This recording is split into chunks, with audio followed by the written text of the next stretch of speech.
Welcome back to my YouTube channel. അപ്പോൾ കഴിഞ്ഞ കുറേ എക്സാംസിന് ശേഷം ഒരുപാട് പേരൊക്കെ ഒരു ചെറിയ ബ്രേക്കൊക്കെ എടുത്തവരാണ്. ഇപ്പോൾ പിന്നെയും എല്ലാവർക്കും ആ എക്സാംസിൻ്റെ ചൂട് കയറിയിരിക്കുകയാണ്. കാരണം നമ്മുടെ മുന്നിൽ നിന്ന് സെക്രട്ടേറിയറ്റ് OA, അസിസ്റ്റൻറ്റ് സെയിൽസ്മാൻ തുടങ്ങിയ നിരവധി എക്സാംസ് ഇനിയിപ്പോൾ ഉടനെ തന്നെ ഉണ്ടാവും. നമുക്ക് എല്ലാവർക്കും ഉള്ളൊരു സ്വഭാവമാണ്, എക്സാം അടുത്ത് വരുമ്പോഴാണ് നമുക്ക് ടെൻഷൻ ആവുന്നതും ഓടി ഒരു ഓട്ടപ്രദക്ഷിണം പോലെ ഒരു പഠിത്തവും തുടങ്ങും. പക്ഷേ സത്യത്തിൽ അങ്ങനെയല്ല നമ്മൾ പഠിക്കേണ്ടത്. അങ്ങനെ പഠിക്കാൻ ഇതൊരു SSLC പരീക്ഷയോ അല്ലെങ്കിൽ +2 പരീക്ഷയോ ഒരു വാർഷിക പരീക്ഷയോ അല്ല.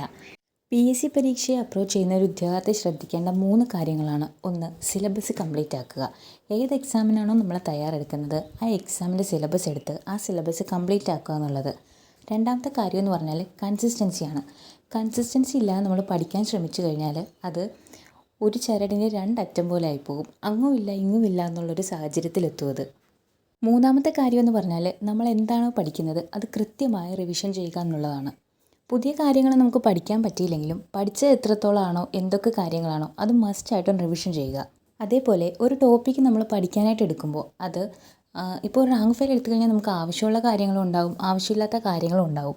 നമുക്കിപ്പോൾ ഏതാണ് വേണ്ടത്, PSC എങ്ങനെയാണ് ചോദിക്കുന്നത്, PSC എവിടെ നിന്നാണ് ചോദിക്കുന്നത്, ആ ഒരു മാറിയ പാറ്റേൺ അനുസരിച്ച് നമ്മൾ പഠിക്കുന്നതിന് സെലക്റ്റീവായിട്ട് സ്റ്റഡി നടത്തുക.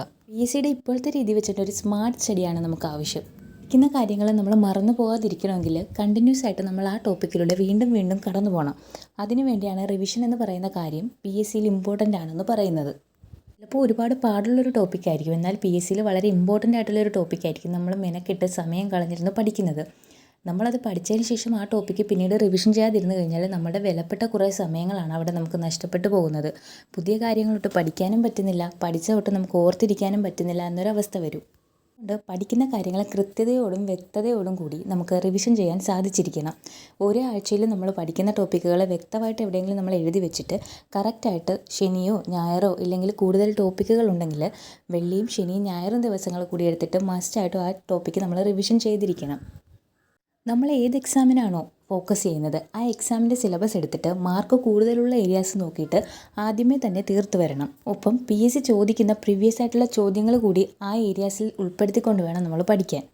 പ്രീവിയസ് ആയിട്ടുള്ള ചോദ്യങ്ങൾ നമ്മൾ പഠിക്കുമ്പോൾ അതിൻ്റെ റിലേറ്റഡ് ഫാക്ട്സ് കൂടി, അല്ലെങ്കിൽ അത് എവിടെ നിന്നാണ് ആ ചോദ്യങ്ങൾ വന്നതെന്ന്, ഏത് ഏരിയയിൽ നിന്നാണ് ആ ചോദ്യങ്ങൾ ചോദിച്ചതെന്നൊക്കെ നമുക്ക് വ്യക്തമായി മനസ്സിലായിരിക്കണം. അങ്ങനത്തെ ഒരു രീതിയിൽ വേണം നമ്മൾ പഠിക്കാൻ. അങ്ങനെ പഠിക്കുമ്പോൾ നമുക്ക് ഓൾറെഡി അവിടെ ഉള്ള കാര്യങ്ങളും കിട്ടും, റിലേറ്റഡ് ഫാക്ട്സിൽ നിന്ന് അതുമായിട്ട് അനുബന്ധപ്പെട്ട കുറച്ച് കാര്യങ്ങൾ കൂടി നമുക്ക് കിട്ടും. സിലബസ് കംപ്ലീറ്റ് ചെയ്യുമ്പോൾ ഒരു ടോപ്പിക്ക് അല്ലെങ്കിൽ ഒരു സബ്ജക്റ്റ് എടുത്തിട്ട് ആ സബ്ജക്റ്റ് തന്നെ മൊത്തത്തിൽ തീർത്തിട്ട് അടുത്തൊരു സബ്ജക്റ്റ് എടുക്കാം. ആ ഒരു മെത്തേഡ് ഫോളോ ചെയ്തില്ലെങ്കിലും ഓരോ സബ്ജക്റ്റിൽ നിന്നും നമുക്ക് ഇമ്പോർട്ടൻ്റ് ആയിട്ടുള്ളത് ക്വസ്റ്റ്യൻ പേപ്പർ വർക്കൗട്ട് ചെയ്യുമ്പോൾ നമുക്കത് മനസ്സിലാകും ഏത് ഏരിയയാണ് കൂടുതൽ ഇമ്പോർട്ടൻ്റ് ആയിട്ടുള്ളത്. PSC കണ്ടിന്യൂസ് ആയിട്ട് ചോദിക്കുന്ന ഏരിയാസ് ഏതാണെന്നൊക്കെ നമുക്ക് പ്രീവിയസ് ക്വസ്റ്റ്യൻ പേപ്പർ ചെയ്ത് നോക്കുമ്പോൾ മനസ്സിലാകും. ആ ഏരിയ കൂടി ഉൾപ്പെടുത്തിക്കൊണ്ട് ഓരോ സബ്ജക്റ്റിൽ നിന്നും നമ്മൾ ടോപ്പിക്കുകൾ ഡിവൈഡ് ചെയ്തിട്ട് ഒരു ദിവസം നമ്മളൊരു ടൈം ടേബിൾ ഉണ്ടാക്കി പഠിക്കുന്നതാണ് ഏറ്റവും നല്ലത്. ഒരു ടോപ്പിക്ക് കംപ്ലീറ്റ് ചെയ്യാൻ അല്ലെങ്കിൽ ഒരു സബ്ജക്റ്റ് കംപ്ലീറ്റ് ചെയ്യാൻ നിന്ന് കഴിഞ്ഞാൽ ചിലപ്പോൾ നമ്മൾ ഇങ്ങേ അറ്റത്ത് വരുമ്പോൾ ആദ്യം പഠിച്ചതൊക്കെ മറന്നു പോകും. മാത്രമല്ല റിവിഷൻ ചെയ്യുമ്പോൾ നമ്മൾ ഒരാഴ്ച ഒരു ടോപ്പിക്ക് അല്ലെങ്കിൽ ഒരു സബ്ജക്റ്റ് മാത്രമാണ് പഠിച്ചതെങ്കിൽ ആ ഒരേ സബ്ജക്റ്റ് തന്നെ കണ്ടിന്യൂസ് ആയിട്ട് നമ്മൾ റിവിഷൻ ചെയ്യുമ്പോൾ നമുക്ക് പെട്ടെന്ന് ഒരു ബോറടിക്കുന്ന പോലെ ഒരു ഫീലും കൂടി തോന്നും. പല വിഷയങ്ങളും മാറി മാറി നമ്മൾ പഠിക്കുമ്പോൾ നമുക്കിപ്പോൾ എളുപ്പമുള്ള സബ്ജക്റ്റ് കാണും, അതുപോലെ തന്നെ കുറച്ച് ടഫുള്ളത് കാണും. അപ്പം എല്ലാം കൂടി മിക്സഡ് ആയിട്ട് വേണം നമ്മളെപ്പോഴും പഠിക്കാനായിട്ട് സെലക്ട് ചെയ്യാൻ.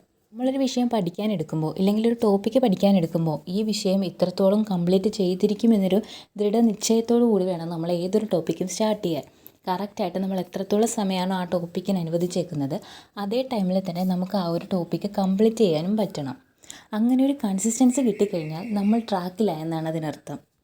പിന്നീട് നമ്മൾ എങ്ങനെ പഠിക്കും, എവിടെ നിന്ന് പഠിക്കും എന്നൊരു ചിന്ത നമുക്കുണ്ടാകത്തില്ല. കാരണം നമ്മളിപ്പോൾ ഫോക്കസ്ഡ് ആയിട്ടാണ് പഠിച്ചു വരുന്നതെന്നുള്ളൊരു തോന്നൽ നമുക്ക് തന്നെ മനസ്സിലാവും. പ്രീവിയസ് ആയിട്ടുള്ള ക്വസ്റ്റ്യൻ പേപ്പർ എടുത്ത് നോക്കിയാൽ നമ്മൾ ആ പഠിക്കുന്നതിൻ്റെ ഒരു റിസൾട്ട് എന്താണെന്ന് കൂടി നമുക്ക് മനസ്സിലാക്കാൻ പറ്റും. അതായത് നമ്മുടെ മാർക്ക് അവിടെ സ്കോർ ചെയ്ത് വരുന്നത് നമുക്ക് കാണാൻ പറ്റും. ഒരുപാട് പേരുടെ ഇൻ്റർവ്യൂസൊക്കെ നമ്മൾ എടുത്ത് നോക്കുമ്പോൾ സിലബസ് കംപ്ലീറ്റ് ചെയ്തിട്ട് ജോലി വാങ്ങിച്ചവരുണ്ടാകും, സിലബസ് കംപ്ലീറ്റ് ചെയ്യാതെ പഠിച്ച് ജോലി വാങ്ങിച്ചവരുണ്ടാകും. അങ്ങനെ പല കാറ്റഗറിയിലുള്ള ആൾക്കാരുണ്ടാകും. എൻ്റെ ഒരു അഭിപ്രായത്തിൽ എപ്പോഴും നമ്മൾ സിലബസ് മാക്സിമം കംപ്ലീറ്റ് ചെയ്യാൻ ശ്രമിക്കുന്നത് തന്നെയാണ് എപ്പോഴും നല്ലത്. സിലബസ് കംപ്ലീറ്റ് ചെയ്തുള്ളൊരു സ്റ്റഡി മെത്തേഡാണ് നമ്മൾ ഉപയോഗിക്കുന്നതെങ്കിൽ PSC ഒട്ടുമിക്ക ഏരിയാസിൽ നിന്ന് എവിടെ നിന്ന് ചോദിച്ചാൽ അല്ലെങ്കിൽ നമുക്ക് ഒരുപക്ഷെ ഉത്തരം അതറിയില്ലെങ്കിൽ കൂടി ഇന്നടുത്ത് നിന്നാണ് ആ ചോദ്യം വന്നത് എന്ന് നമ്മൾ വായിച്ചൊരു ഓർമ്മ വെച്ചുകൊണ്ട് നമുക്ക് മനസ്സിലാകും. പിന്നീട് എക്സാമിന് പ്രിപ്പയർ ചെയ്യുമ്പോൾ നമുക്ക് അതുകൂടി മനസ്സിലാക്കി മുന്നോട്ട് പോകാൻ പറ്റും.